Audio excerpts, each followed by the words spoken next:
Hello, Leo Risings, my besties. Welcome to your May horoscope. In this video, I'm going to be talking about all the important transits of the month for y'all. And then at the end, I'm going to pull a card as advice for the month of May.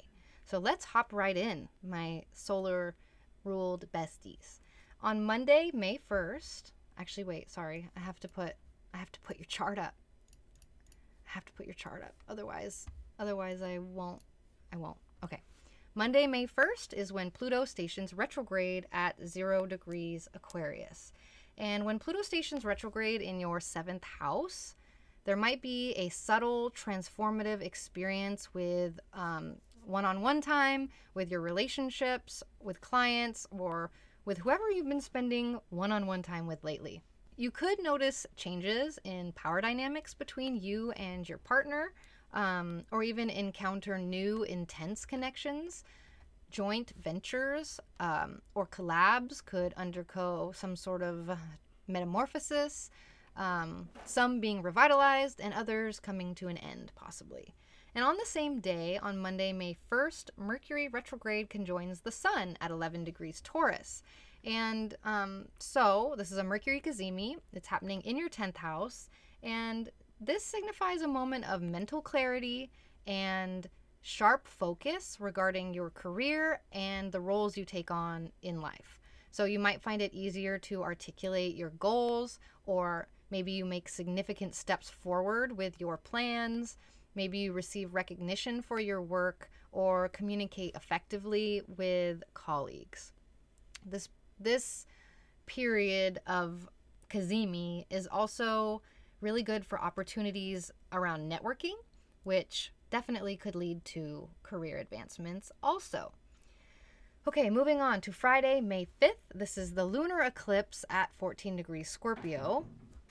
And a lunar eclipse in your 4th house might bring some sort of emotional shifts or things being revealed related to your home and family life. So this could manifest as moving to a new place, rearranging your living space, or just in general addressing unresolved foundational matters in your life. So foundational could be anything relative to you. So that could be your work also. That could be your family. That could be your property. That could be your relationship, your job. I already said that, but you get it. So this eclipse energy, definitely, it's a full moon, so it will help you release anything holding you back in any of these types of areas. And it encourages a lot of growth.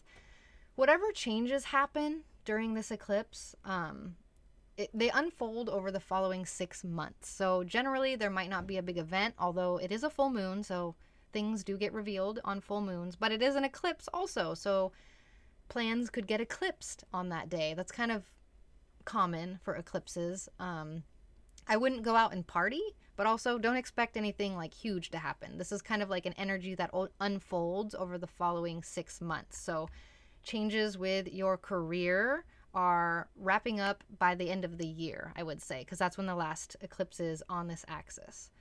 Okay, moving on. Sunday, May 7th is when Venus enters Cancer. And so Venus will be entering your 12th house, and you might experience love and beauty in a more subtle or hidden way. You could find yourself drawn to more spiritual or artistic things that offer comfort and healing. This is also a time when secret admirers or people with hidden feelings might come to light. That includes you. Romance is more dreamy and idealized during this period also, but also might be a little bit harder to access physically. Okay, Sunday, May 14th, Mercury stations direct at 5 degrees Taurus, and this will be happening in your 10th house, and you might see progress related to your professional matters, your career, or whatever roles you take on if you don't have a career. That's a gross word. But you will probably see progress with that. And communicating with colleagues or superiors or just communicating in general becomes a lot smoother. projects that were delayed and hindered during the retrograde will definitely start to pick up momentum around the middle of the month. And this is a great time to review and refine your long-term career goals and take little steps in achieving them. And then my favorite transit of the year. This is Tuesday, May 16th. Jupiter enters Taurus. And this Jupiter will be in Taurus for 12 months, which we love. And you are going to love that. As a Leo rising, Jupiter moving into your 10th house is going to be just so amazing. So it'll be there for 12 months. But when it ingresses, the ingress will be a little shaky because when it ingresses, it squares Pluto in Aquarius. So Jupiter in your 10th will be squaring Pluto in your 7th, and there will be expansion with your career and the roles you take on and opportunities, accompanied by having to move through some sort of power dynamic. So you might experience some sort of growth and success at work with this ingress on May 16th, while navigating intense transformations in your personal connections or your social life. So striking a balance between growing professionally and maintaining healthy relationships will be essential with this ingress on May 16th. But eventually that will pass. This is just kind of a one and done thing for now. And then on Friday, May 19th, we have the new moon at 28 degrees Taurus, and more Taurus, more career stuff for you. This is new beginnings with your career and with your the roles you take on. This is the perfect time to set professional goals, the perfect time to pursue a promotion, the perfect time to consider a career change even. This is all about new beginnings with your career and the roles you take on. So you also might find that you're a bit more visible to other people. So it's a great time to showcase your talents and make a positive impression on people. You're likely to do that. Just remember to stay focused and put in the hard work. And this new moon will definitely open doors to some exciting opportunities in your professional life. And this is a good time to light a candle to manifest anything related to your career or your professional life. And then we're moving on to Saturday, May 20th. One of the more problematic transits of the month. This is when Mars enters Leo. Mars in Leo by itself is not something to be concerned about. We like Mars in Leo. It's much better than Mars in Cancer. But it's still a malefic, so it can still bring some challenges. It brings heat and it brings challenges. But what's nice is when it brings the challenges, you have the heat or the energy to deal with it. So you might, when Mars enters Leo on May 20th, you might feel some sort of physical issue, like you might get sick.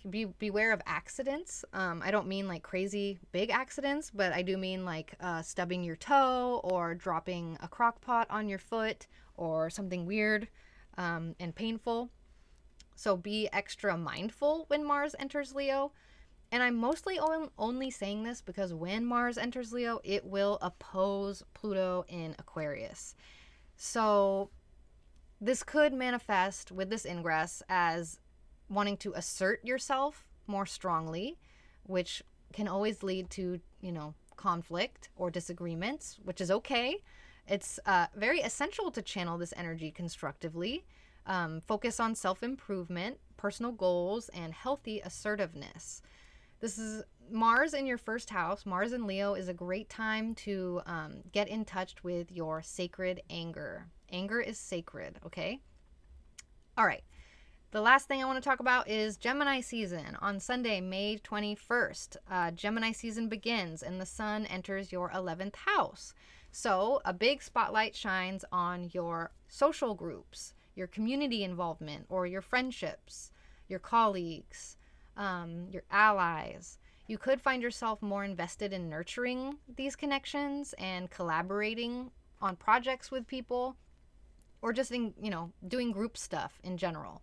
So this is a good time for meeting new people, a good opportunity to network, and it'll probably bring you a heightened sense of belonging within a social circle. So you can enjoy the nice Gemini season camaraderie and mutual support during this season. And let's give you your card for the month. All right, we have balance, 14. We're going to take everyone's input into consideration this month and merge viewpoints that create a better solution, and taking your time and not rushing. This is the advice from the balance card. I think this is about knowing when to use your strength and knowing when to hold back your strength as being a different kind of strength also. So don't forget, I love the lion. This is totally a Leo card. So don't forget there's no rush. That's important. And that's what we have for the month. So if you want more information, I do weekly horoscopes, I do monthly horoscopes, I have a Discord community. Go ahead and check the links in the description if you're interested in learning more. And thank you so much for being here. I will see you next time.